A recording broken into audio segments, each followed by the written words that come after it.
ఒకటండి, ఇప్పుడు గతంలో కూడా మనం చూసాము, ఆవిడ షర్మిల గారు ఆమె పార్టీ పెట్టుకున్నారు, వైఎస్ఆర్టీపీ అని పార్టీ పెట్టుకుని తెలంగాణలో ఆమె పోటీ చేయడానికి సన్నాహాలన్నీ చేసుకున్నారు. దాని తర్వాత కాంగ్రెస్ పార్టీతో ఏదైతే ఒప్పందం అయిందో ఆ ఒప్పందం ప్రకారంగా ఇప్పుడు కాంగ్రెస్ పార్టీలో చేరి ఆమె పీసీసీ కింద ఇక్కడ ఆంధ్రప్రదేశ్ వ్యవహారం చూస్తూ ఉన్నారు. సరే, ఏదేమైనప్పటికీ ప్రజాస్వామ్యంలో ఎవరికి ఏ పార్టీలో అయినా వెళ్ళొచ్చు, ఏ పార్టీ నుంచి అయినా ప్రాతినిధ్యం వహించవచ్చు. సో ఆమె డెసిషన్ తీసుకున్నారు షర్మిల గారు, పీసీసీ కాంగ్రెస్ పార్టీలో జాయిన్ అయ్యారు, పీసీసీ ప్రెసిడెంట్ కింద ఉన్నారు. సరే, ఏదేమైనప్పటికీ రాజకీయ పార్టీలు అనేక రాజకీయ పార్టీలు వస్తూ ఉంటాయి, వెళ్తూ ఉంటాయి. ఇవాళ వైఎస్ఆర్ గారు లెగసీ, రాజశేఖర్ రెడ్డి గారు ఏవైతే ఆయన యొక్క ఆశయాలు ఏవైతే ఉన్నాయో అది కేవలము జగన్మోహన్ రెడ్డి గారి ద్వారానే ఇవన్నీ కూడా సాధించుకుంటూ ముందుకు వెళ్తున్నాం. ఆ రోజుల్లో దివంగత మహానేత రాజశేఖర్ రెడ్డి గారు ఏం చెప్పారు? ప్రతి మహిళని లక్షాధికారి చేస్తా అన్నారు. ఇవాళ ఆచరణ సాధ్యంలో జగన్మోహన్ రెడ్డి గారు చేసి చూపించారు. ఇవాళ ప్రతి మహిళని కూడా లక్షాధికారి చేస్తూ ఉన్నారు. మరి రాజశేఖర్ రెడ్డి గారి ఆశయాలని మరి ముందుకు తీసుకువెళ్తుంది జగన్మోహన్ రెడ్డి గారు. కేవలం ఏంటంటే కాంగ్రెస్ పార్టీ షర్మిలారెడ్డి గారిని పక్కన పెడితే, వైఎస్ షర్మిల గారిని, కాంగ్రెస్ పార్టీ నిలువున ఆంధ్రప్రదేశ్ రాష్ట్రాన్ని మోసం చేసిందనేది ప్రతి ఒక్క ఆంధ్రప్రదేశ్ పౌరుడు గుండెల్లో నాటుకుపోయింది. ఇవాళ ఆంధ్రప్రదేశ్ రాష్ట్రాన్ని అన్యాయంగా విభజించి హైదరాబాద్ని తెలంగాణకు అప్పచెప్పి ఆంధ్రప్రదేశ్ రాష్ట్రానికి చేసింది ఏంట్రా అంటే పెద్ద గుడ్డు సున్నా. డెఫిసిట్ ఏదైతే బడ్జెట్తో ఇవాళ ఆంధ్రప్రదేశ్కి రావాల్సింది 22,000 కోట్ల రూపాయలు ఆ రోజు లెక్క కడితే, ఆ రోజు రాష్ట్రం విభజన చేసిన తర్వాత. ఇప్పుడు ప్రత్యేక హోదా వాళ్ళు నిజంగా రాష్ట్రం విభజించినప్పుడు ప్రత్యేక హోదా అనే అంశంతో ఆయన పొందుపరచచ్చు. ఎందుకు పొందుపరచలేదు కాంగ్రెస్ పార్టీ? అదే రకంగా ఆ విభజన హామీలో పోలవరం ప్రాజెక్టుకి 100కి 100% కేంద్ర ప్రభుత్వం నిధులతో మేము కట్టి R&R మొత్తం అంతా కూడా చేస్తాము, దానిపైన కూడా కండిషన్స్ ఉన్నాయి. అందు గురించే చంద్రబాబు నాయుడు గారు 2014లోనో 2015లోనో వాళ్ళు సంతకాలు చేసుకున్నప్పుడు 2014 రేట్స్కి మేము ఏకీభవిస్తున్నామని చెప్పేసి ఆయన మెన్షన్ చేశాడు. ఇవాళ 2023 ఇంకా పోలవరం ప్రాజెక్ట్ కట్టడానికి R&Rకి సంబంధించి వాల్యూస్ షూటప్ అయిపోయినాయి. మరి దానికి సంబంధించి 1,00,000 కోట్లు అవుతుందా, ఎంత డబ్బు అవుతుంది అనేది అంచనాలు వేయాలా? మరి ఇదంతా కూడా కేంద్ర ప్రభుత్వం డబ్బు అంటే ప్రజల డబ్బు కాదా అని అడుగుతా ఉన్నా. మరి ఇవాళ దాని బాధ్యత ఎవరు వహించాలి? కాంగ్రెస్ పార్టీ ఆ రోజు మరి అన్యాయం చేసింది. అదే రకంగా వెనకబడిన జిల్లాలకి 50 కోట్లు ఏంటంటే నాకు అర్థం కాల. ఒక్కొక్క జిల్లాకి 50 కోట్లు ఏంటి? కేబీకే తరహాలో, బుందేల్ఖండ్ తరహాలో ప్రతి జిల్లాకి అక్కడ ఉన్న పెర్ క్యాపిటల్ ఇన్కమ్ ప్రకారంగా చూసుకుంటే ఒక్కొక్క జిల్లాకి సంవత్సరానికి 2,000 కోట్లు ఇవ్వాల్సిన పరిస్థితులు ఉంటాయి. మరి ఇది మోసం చేయడం కాదా? మరి పోర్టుకి సంబంధించి దుగ్గిరాజుపట్నం పోర్టు అక్కడ టెక్నికల్ ఇష్యూ ఉంటుందని తెలిసినప్పటికీ కూడా ఆ దుగ్గిరాజుపట్నం పోర్టు పలానా టైం కంప్లీట్ అవ్వాలని అన్నారు. అక్కడే శ్రీహరికోటకి సంబంధించిన ఇష్యూస్ నడుస్తాయి. ఎందుకంటే అది బైబిల్ కాదు, అక్కడ పక్కన శ్రీహరికోట దగ్గర ఉన్న మనకి స్పేస్ స్టేషన్ ఉంది, దాన్ని మళ్ళీ టెక్నికల్ ఇష్యూ వలన రామాయపట్నం మార్చారు. దానికి వాళ్ళన్న రోజుకి అతిగతి లేదు. అంటే ఏదైతే లోపభూయిష్టంగా 2014 ఏపీ రీఆర్గనైజేషన్ యాక్ట్కి సంబంధించి కాంగ్రెస్ పార్టీ ఆ యాక్ట్ని పాస్ చేశారో అందులోనే కంప్లీట్గా తప్పులు తడకాతో ఉంది. నిజంగా ఆ రోజు రాష్ట్రాన్ని విభజన చేసినప్పుడు ప్రత్యేక హోదాని అందులో పొందుపరిచి ఉంటే ఇవాళ ఇంత లోపం ఉండేది కాదు. మరి ఎందుకు చేయలేకపోయారు? ఇవాళ ఏ ముఖం పెట్టుకుని కాంగ్రెస్ పార్టీ ఆంధ్రప్రదేశ్ రాష్ట్రంలో తిరుగుతారని నేను ఇవాళ సూటిగా ప్రశ్నిస్తున్నా.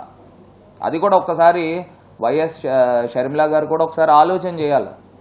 ఇవాళ తండ్రి గారు దివంగత నేత రాజశేఖర్ రెడ్డి గారు ఎంతైతే కష్టపడ్డారో ఆంధ్రప్రదేశ్ రాష్ట్రానికి, కాంగ్రెస్ పార్టీకి, మరి కాంగ్రెస్ పార్టీ ఇవాళ ఆంధ్రప్రదేశ్ రాష్ట్రానికి ఇంత మోసం చేసినప్పుడు ఆవిడ ఏ రకంగా కాంగ్రెస్ పార్టీలో జాయిన్ అయ్యి ఇటు ఆంధ్రప్రదేశ్ రాష్ట్రానికి పీసీసీ కిందన వ్యవహరిస్తున్నారు అనేది కూడా ఒకసారి ఆలోచన చేసుకోవాలని ఈ సందర్భంగా తెలియపరుస్తాను.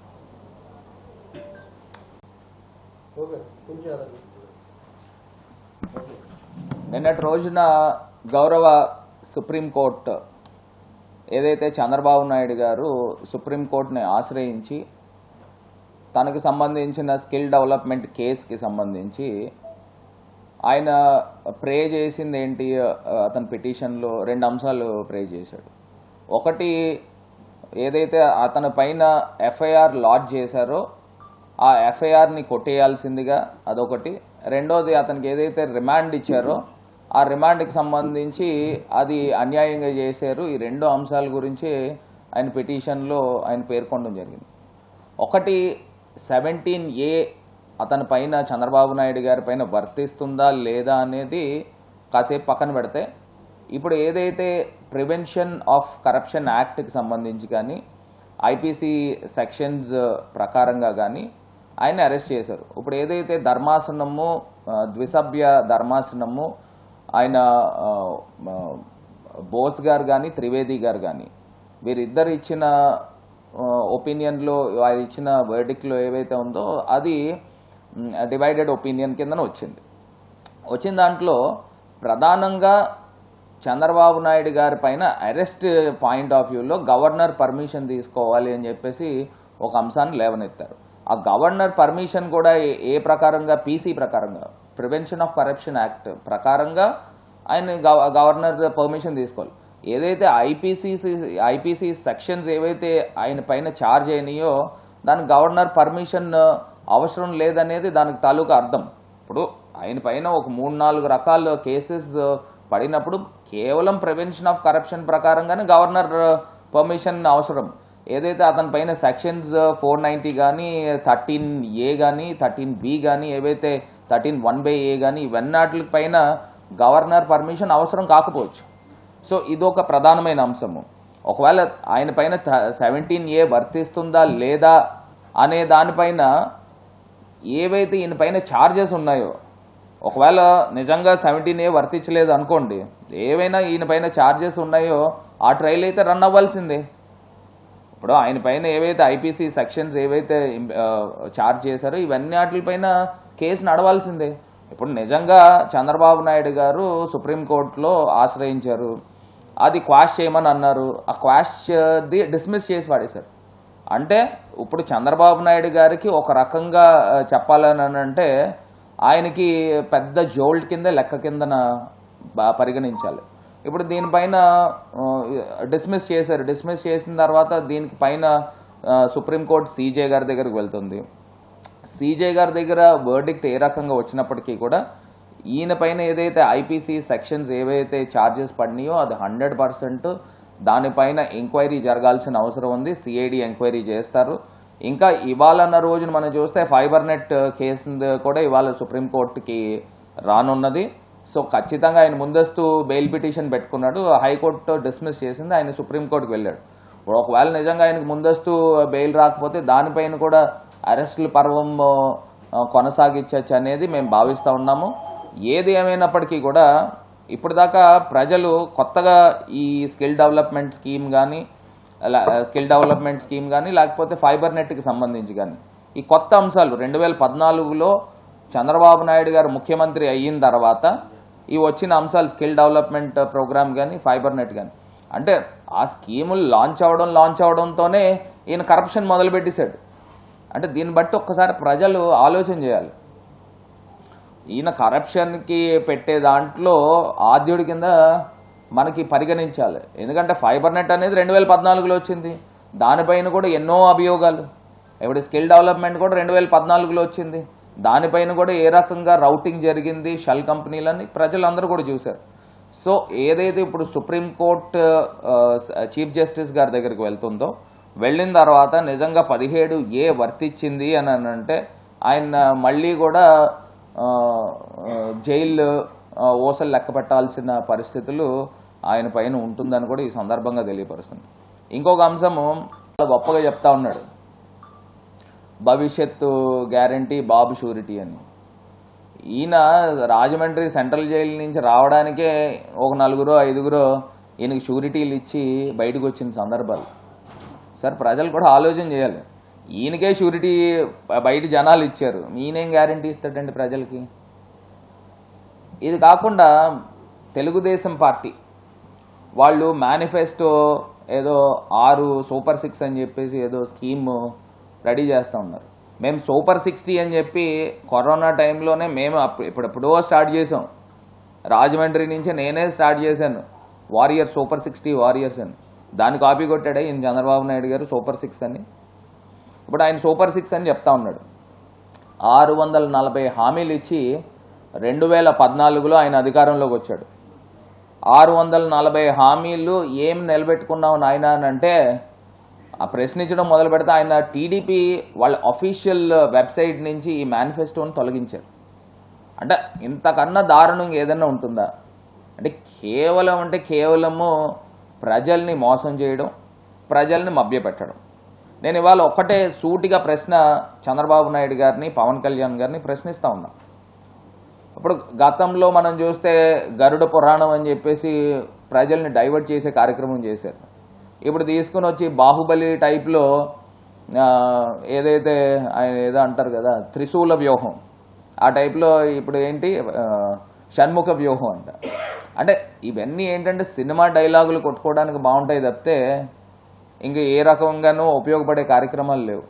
నేను ఇవాళ చంద్రబాబు నాయుడు గారిని అడిగే ప్రశ్న ఏంటంటే, ఇప్పుడు మీరు ఏదైతే సూపర్ 6 ప్రకటించారో దీనికి సంబంధించి సంవత్సరానికి ఎన్ని లక్షల కోట్ల రూపాయలు ఆంధ్రప్రదేశ్ రాష్ట్ర ఖజానా పైన డబ్బులు పడనుంది, ఖర్చు పడనుంది, దానికి మీరు ఏ రకంగా సంపద సృష్టిస్తారు? నాకు తెలిసి ఆయన ప్రకటించిన మేనిఫెస్టో ప్రకారంగా నిజంగా బీపీఎల్లో ఉన్న ప్రజలందరికీ కూడా ఆయన ఇంప్లిమెంట్ చేయాలి అని అంటే నాట్ లెస్ దాన్ 1,00,000 కోట్లు అవుతుంది సంవత్సరానికి. మరి ఈ 1,00,000 కోట్ల రూపాయలు సంపద ఎక్కడి నుంచి తీసుకొస్తారు? ఇవాళ గవర్నమెంట్ ఎక్స్చెక్కర్ దగ్గర నుంచి మనకు వచ్చే క్రెడిట్స్ చూస్తే ఆన్ ఆర్ యావరేజ్గా సంవత్సరానికి 75,000 నుంచి 85,000 దాకా, మోరార్లెస్ 85,000 దాకా గవర్నమెంట్ ఆదాయం ఉంది. ఈయన కేవలం ఖర్చుకే 1,00,000 కోట్ల రూపాయలు ఆయన వెచ్చిస్తే దీనికి సంబంధించి జీతాలు ఎక్కడి నుంచి ఇస్తారు? ప్రధానంగా గవర్నమెంట్ ఎంప్లాయీస్ కానీ లేకపోతే పెద్దవాళ్ళకి సరే పెన్షన్స్ కూడా 1,00,000 కోట్లు వచ్చింది అనుకోండి, జీతాలు ఎక్కడి నుంచి తీసుకొస్తారని ఇవాళ నేను ప్రశ్నిస్తా ఉన్నా. అంటే వీటిపైన సమాధానం చంద్రబాబు నాయుడు గారు చెప్పాలా. నేను సంపద సృష్టిస్తాను, ఏ రకంగా సృష్టిస్తావు? ఇప్పుడు ఆంధ్రప్రదేశ్ రాష్ట్రాన్ని ఈ చంద్రబాబు నాయుడు గారు అప్పులు ఊబిలోకి తీసుకుని వెళ్ళి మనకి స్టేట్ రీఆర్గనైజేషన్ యాక్ట్కి సంబంధించి ఏ మేరకు ఈయన ఎన్డీఏ ప్రభుత్వంలో ఉండి సాధించారు. మేము ఇవాళ గర్వంగా చెప్తాము, అసలు పోలవరం ప్రాజెక్టుకి ఒక రూపం తీసుకొచ్చింది జగనన్న ప్రభుత్వం. ఇవాళ ఆంధ్రప్రదేశ్ రాష్ట్రంలో పవర్టీ తగ్గించి ఒక సమాజ స్థాపన తీసుకొచ్చే దిశగా అడుగులు వేస్తుంది జగన్మోహన్ రెడ్డి గారి ప్రభుత్వం. ఇవాళ ఎడ్యుకేషన్ సిస్టంలో మొత్తము ఒక ప్రక్షాళన తీసుకుని వచ్చి చూస్తే నాడు నేడు కింద 70,000 కోట్ల రూపాయలు ఖర్చు చేసి ఇవాళ విద్యలో లిటరసీ రేట్ కేరళని సర్పాస్ చేసి మొత్తం యావత్ భారతదేశంలో ఆంధ్రప్రదేశ్ ది నంబర్ 1 పొజిషన్లో విద్యా వ్యవస్థ పైన ఉంది.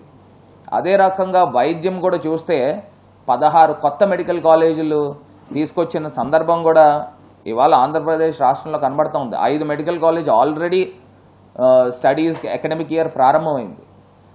మరి ఇలాగ ఇన్ని మార్పులు జగనన్న ప్రభుత్వంలో జరిగినాయి. ఈ చంద్రబాబు నాయుడు గారి హయాంలో ఎడ్యుకేషన్ మాఫియా కబంధ హస్తాల్లో ఇవాళ విద్యా వ్యవస్థ ఉండిపోవడం జరిగింది. ఇదే రీతిలో ఈయన చంద్రబాబు నాయుడు గారు ముఖం చెప్తే, ఆయన 40 ఇయర్స్ ఇండస్ట్రీ పేరు చెప్తే 14 సంవత్సరాలు ముఖ్యమంత్రి కింద చేసిన వ్యక్తి కనీసం ఒక గవర్నమెంట్ మెడికల్ కాలేజ్ అయినా తీసుకుని వచ్చారా అని ఇవాళ మేము సూటిగా ప్రశ్నిస్తున్నాం. ఇవేం లేవే. ఇప్పుడు తీసుకొచ్చి మళ్ళీ ప్రజల్ని మభ్యపెట్టి మోసం చేసే కార్యక్రమము ఇవాళ మళ్ళీ ఇంకొక కొత్త అధ్యాయానికి శ్రీకారం చుట్టబోతూ ఉన్నారు. ఇవాళ బాబు షూరిటీ అనేది కేవలం వాళ్ళ కొడుక్కి షూరిటీ, వాళ్ళ కొడుక్కి గ్యారంటీ తప్పితే ఇంకెవ్వరికి కూడా ఉపయోగం లేదు. ఆయన కొడుక్కి, ఆయన దత్తత కొడుక్కి తప్పితే వీళ్ళిద్దరికీ ఉపయోగం, వాళ్ళ సామాజిక వర్గానికి కొంతమందికి ఉపయోగపడవచ్చు, కానీ ప్రజలకి ఎవ్వరికీ కూడా ఉపయోగం లేదు. మళ్ళీ నిలువెత్తు మోసం చేయడానికి, నిలువున మోసం చేయడానికి ఈ చంద్రబాబు నాయుడు గారు మళ్ళీ వ్యూహం పన్ననున్నారు. ప్రజలందరూ కూడా అప్రమత్తతో ఉండాల్సిందిగా కోరుతాం.